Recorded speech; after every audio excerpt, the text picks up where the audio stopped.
Friends, welcome to KS இன் தமிழ் சமையல். இன்றைக்கி நம்ம ரெசிபியில் கேழ்வரகை வச்சு ஒரு சத்தான ஒரு இட்லி தோசை ரெசிபி தான் பார்க்க போகிறோம். கேழ்வரகை வச்சே நம்ம ரொம்ப சூப்பராக செய்யலாம். இப்போ எப்படி செய்யலான்றதை பார்க்கலாம் வாங்க. இப்போது ஒரு பாத்திரம் எடுத்துக்கலாம். அதில் கேழ்வரகு மாவு இட்லி செய்யறதுக்கு என்னென்ன எவ்வளோ தேவைன்றதை பார்த்துக்கலாம். இப்போது ஒரு கிளாஸ் எடுத்துருக்கேன். அதிலே எல்லாத்தையும் அளந்துக்கலாம். 3 கிளாஸ் கேழ்வரகு போட்டுக்கலாம்.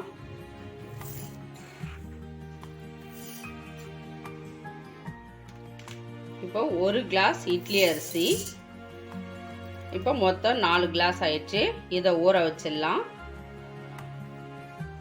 இது இப்படியே இருக்கட்டும். இப்போ நம்ம எந்த கிளாஸில் கேழ்வரகு அளந்தோமோ அதே கிளாஸில் 1 கிளாஸ் உளுத்தப்பருப்பு, ஒரு அரை ஸ்பூன் வெந்தயம், இதையுமே நம்ம கழுவிட்டு ஊற வச்சுக்கலாம். இப்போ ஒரு 5லேருந்து ஒரு 6 மணி நேரம் ஊற வைக்கணும். நீங்கள் வழக்கமாக இட்லிக்கு வந்து எவ்வளோ நேரம் ஊற வைப்பீங்களோ அரிசி உளுந்து அந்த அளவுக்கு ஊற வச்சுக்கோங்க. இப்போ ஒரு மிக்சர் ஜாரில் தான் நான் அரைக்க போகிறேன். ஒரு ஜார் எடுத்துக்கலாம். நீங்கள் பெரிய ஜாராக இருந்தாக்கா கிரைண்டர் இல்லைனாக்கா எல்லாத்தையும் ஒன்றாவே போட்டு அரைச்சிடலாம். நான் முதல்ல உளுந்து அரைச்சிட்டு அதுக்கப்புறம் கேழ்வரகு போட்டு அரைக்க போகிறேன். இப்போ அரைச்சி எடுத்துட்டோம். உளுந்து நல்லா நைஸாக அரைச்சி எடுத்துக்கலாம். நீங்கள் கிரைண்டரில் போடுறதா இருந்தால் கொஞ்சம் உளுந்து வந்து 3/4 டம்ளரே போட்டுக்கலாம்.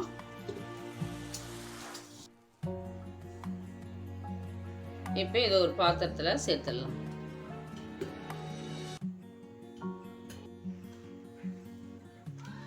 இப்போ இது ஓரமாக இருக்கட்டும். இப்போ இதில் கேழ்வரகு போட்டுக்கலாம். இதை கொஞ்சம் கொஞ்சமாக போட்டு அரைச்சி எடுத்துடலாம். கேழ்வரகு சேர்த்துட்டு கொஞ்சம் கொஞ்சமாக தண்ணி சேர்த்து அரைச்சி எடுத்துட்டோம் பாருங்கள். இந்த அளவுக்கு அரைச்சா போதும். இப்போ அந்த உளுந்து அப்படியே இதையும் சேர்த்துடலாம்.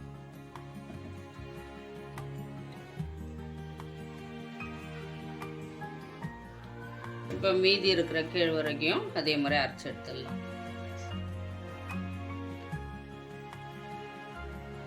இப்போ எல்லாத்தையுமே அரைச்சி எடுத்துட்டோம்.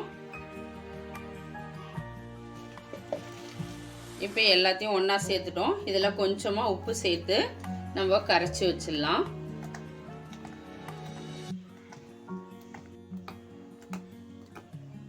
இப்போ உளுந்தும் கேழ்வரகு மாவும் நல்லா கேழ்வரகும் அரைச்சது நல்லா மிக்ஸ் ஆகிடணும். இப்போ இதை நம்ம புளிக்க வச்சிடலாம். இட்லி மாவுக்கு நீங்கள் எவ்வளோ நேரம் புளிக்க வைப்பீங்களோ அதே மாதிரி தான் இதுவும். இப்போ மொத்தத்தையும் நம்ம கரைச்சி வச்சுட்டோம். கொஞ்சம் பாத்திரத்தில் வந்து கொஞ்சம் கம்மியாகவே இருக்கணும் மாவு. அப்போ தான் நம்ம புளிச்சாக்கா கொஞ்சம் மேலே பொங்கி வர்றதுக்கு சான்சஸ் இருக்குது. இப்போ ஒரு பிளேட் போட்டு மூடிடலாம். இது வந்து 6லேருந்து ஒரு 7 மணி நேரம் புளிக்கணும். இப்போ இதை நான் நைட்டு அரைச்சி வச்சுருக்கேன். மார்னிங் பார்க்கலாம். இதை அப்படியே புளிக்க வச்சிடலாம். இப்போ கேழ்வரகு அரைச்சி இட்லிக்கு கரைச்சி வச்சுருந்தோம். இங்கே பாருங்கள், நான் குறைவாக வைக்கணும்னு சொல்லியிருந்தேன் பொங்குன்ட்டு. எந்த அளவுக்கு நம்ம முக்காதான் வச்சோம், அப்படியே ஃபுல்லாகிட்டு இருக்கு பாருங்கள். இந்த அளவுக்கு வந்துருக்கு. இப்போ இதை நம்ம கரைச்சி அப்படியே இட்லி ஊற்றிக்கலாம்.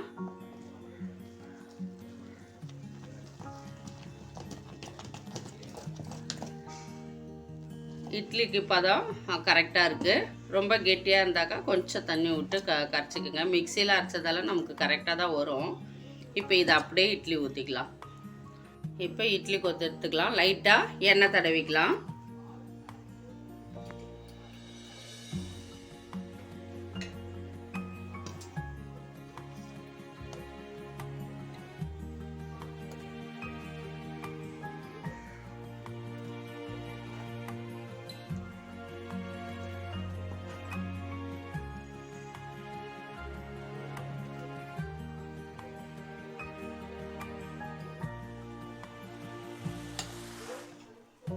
அவ்வளோதான், ஊற்றிட்டோம். இப்போ இட்லி பாத்திரத்தில் வச்சிடலாம். இட்லி பாத்திரத்தில் ஏற்கனவே தண்ணி வச்சுட்டேன். சூடாயின்னு இருக்குது. சூடான உடனே வைங்க. இப்போ இதை மூடி போட்டு ஒரு 10 நிமிஷம் விட்டுடலாம், வேகட்டும். இப்போ சரியாக 10 நிமிஷம் ஆயிடுச்சு. ஸ்டவ் ஆஃப் பண்ணிடலாம். பாருங்கள், இட்லி வெந்துட்டு இருக்குது. இட்லி வெந்துட்டு இருக்குதான்னு பார்க்கறதுக்கு இப்படி குத்தி பார்க்குறோம். பாருங்கள், ஒட்டாமல் இருக்குது. இப்போ இறக்கிடலாம் இட்லியை. இப்போ இட்லி ஆறிட்டு இருக்கட்டும். இப்போ இதே மாவில் கொஞ்சமாக தண்ணி ஊற்றி மாவு கரைச்சி வச்சுருக்கிறேன். பாருங்கள், தோசை பதத்துக்கு கரைச்சி வச்சுருக்கேன். இப்போ இதில் தோசையும் ஊற்றலாம், சூப்பராக இருக்கும். தோசைக்கல் வச்சுட்டோம். லைட்டாக எண்ணெய் தடவிக்கலாம்.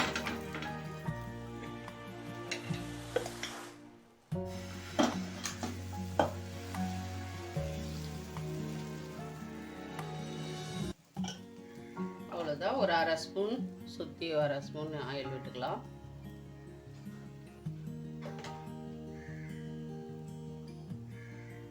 இப்போ இதை மூடி வச்சிடலாம். இப்போ தோசையை திறந்து பார்க்கலாம்.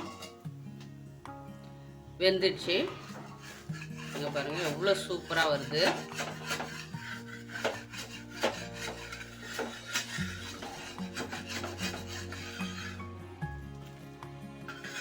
எவ்வளோ சூப்பராக ஒரு ரோஸ்ட் மாதிரி வந்துச்சு பாருங்கள். இப்போ நம்ம இட்லியும் எடுத்துடலாம்.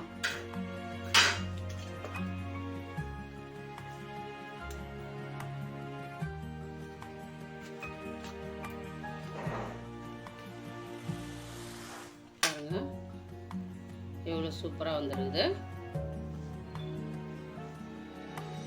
நம்ம ஒரே இட்லி மாவில் இட்லி தோசை ரெண்டுமே செய்துட்டோம். ரொம்ப ரோஸ்ட் மாதிரி நல்லா தோசையும் வந்துருக்குது. இட்லியும் பாருங்கள் இவ்வளோ சாஃப்டாக இருக்குது.